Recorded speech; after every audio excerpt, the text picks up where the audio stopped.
Here we see the wild Laura walking around in the savannah in Africa. She is on a mission to find the gray crowned crane, which is an exquisite bird that is local to this area. She notices a few bugs flying around and swats at them. She thinks nothing of it.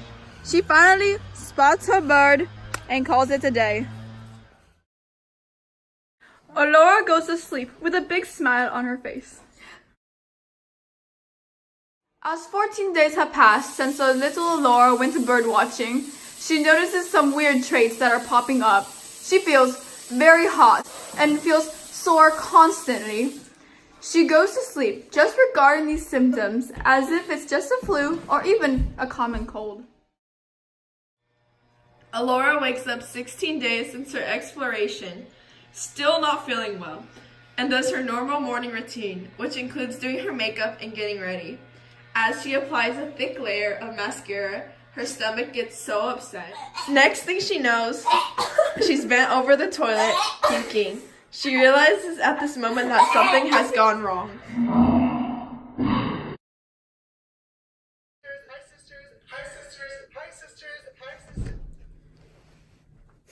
Ow. I should probably look up what I have. She goes on to WebMD, hoping to use her honors biology skills to see what is going on. She scrolls through the pages and comes to the conclusion she has the flu. So, she makes an appointment. Hello. I'd like to set up an appointment, please. I really don't feel good. Laura, time to go to the hospital. Hi. Laura, how are you feeling? I feel nauseous. I'm hot. I'm cold. I feel gross. Are you sure that it's just a flu?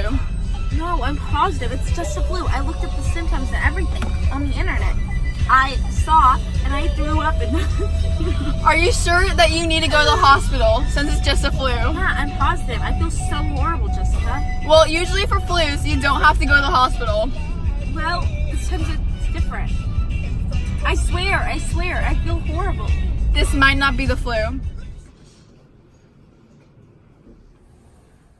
Let's go.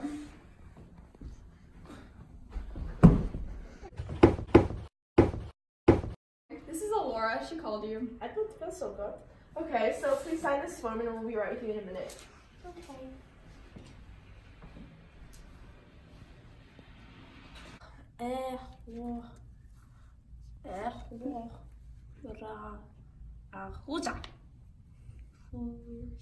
Eleanor Ahuja? Yeah. It's Alora Ahuja. Sorry. Call me Dr. Aiken or whatever. Okay, Laura, I think we're gonna have to take a thick and thin blood smear test to see what this is, because it's most definitely not the flu.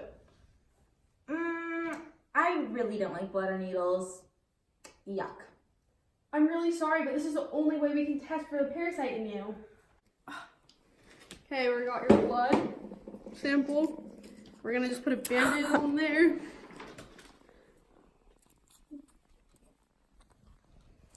It's not covered up.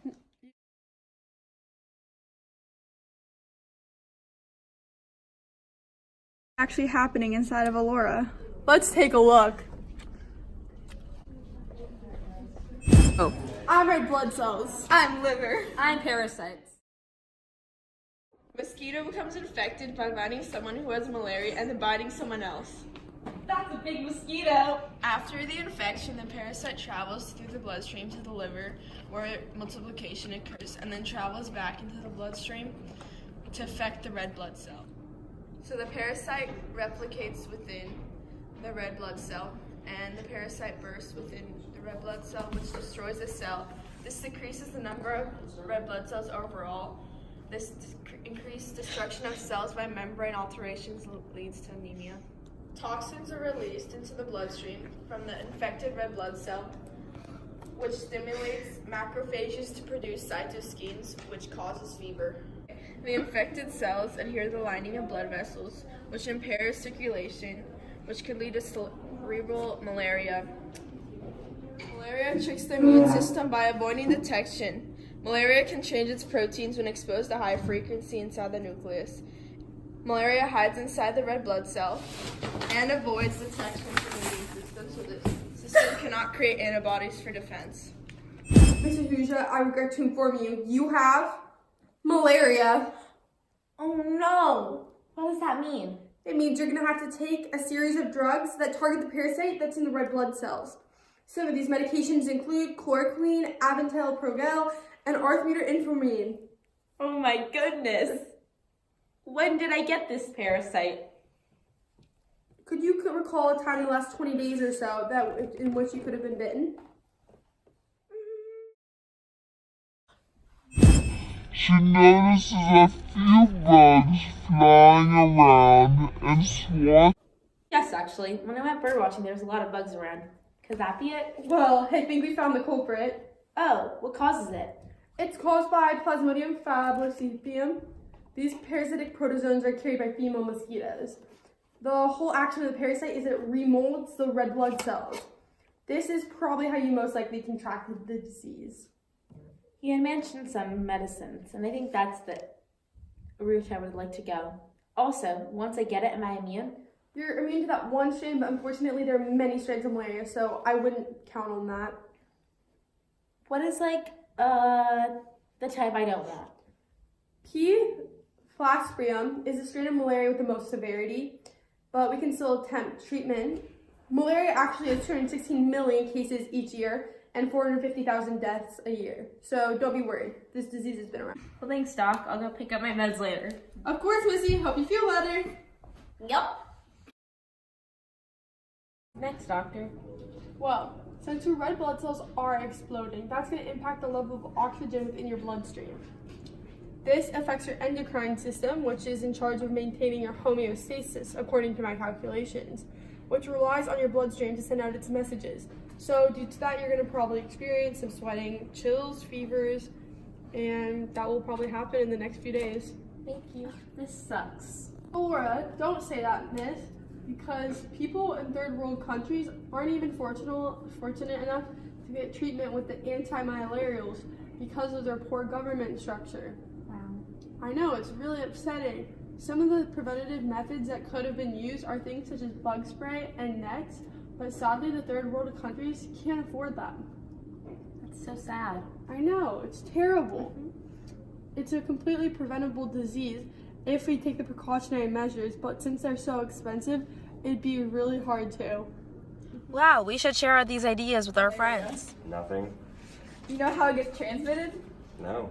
It gets transmitted through mosquitoes, through blood. That's very Do interesting. you know how many people get malaria a year? No, I don't. There are about 216 million, but only 400,000 die. Wow. You know who actually discovered the malaria? Who? I'm not gonna tell you. Well, it is Charles Levin. Dope.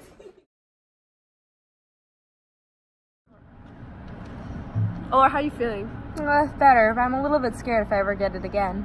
Would you die? Would I?